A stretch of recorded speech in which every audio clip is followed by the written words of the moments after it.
Thank you for joining this lesson. We're going to continue with Physics Paper 1, the Kcse pre-mock. Number 2, state one factor that affects the turning effect of a force on a body. Remember to subscribe to this channel and to also share the link with friends.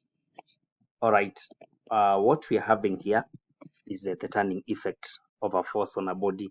It's good to know that the turning effect of a force on a body is usually called the moment of a force. So the moment of a force is usually calculated by force multiplied by perpendicular distance from the point of application of the force to the turning point of the force.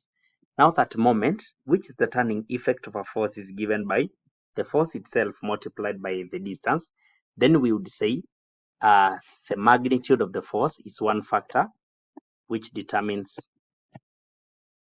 the resulting turning effect, and the other factor is perpendicular distance. Perpendicular distance. Perpendicular distance. This one has to be stated very carefully and specifically.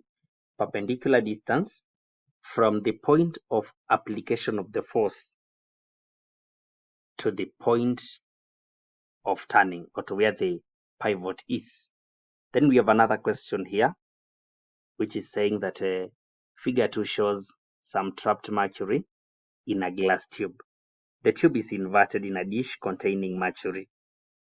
So we have trapped air as shown. We have mercury inside the glass tube.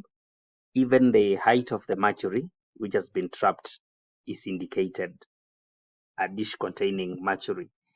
Given that the atmospheric pressure is 760 millimeters of mercury and the height of mercury column in the tube is 600 millimeters, determine the pressure of the air trapped in the tube in millimeters of mercury.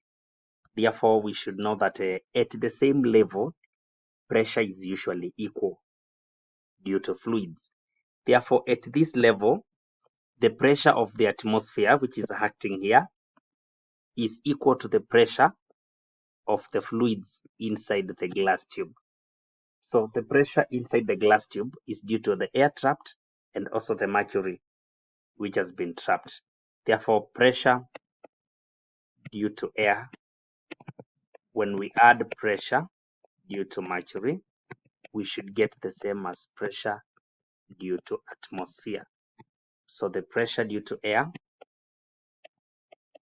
is unknown, plus pressure of the mercury column, which is 600 millimeters of mercury.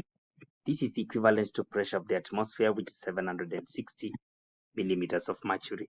So pressure of air will now be the difference between 760 and 600. That is 160 millimeters of mercury. So that is the pressure. We have been asked pressure in the units, which have been already stated.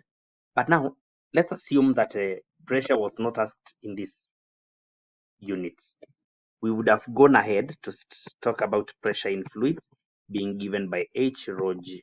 So if the height of mercury is 160, that can be supported, then it means mercury height equivalent to this will have, when we divide by 1,000 to make it as a units, times a density of 13,600, then we multiply by a G of 10.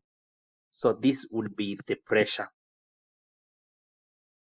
in pascals, or rather in Newton per meter squared.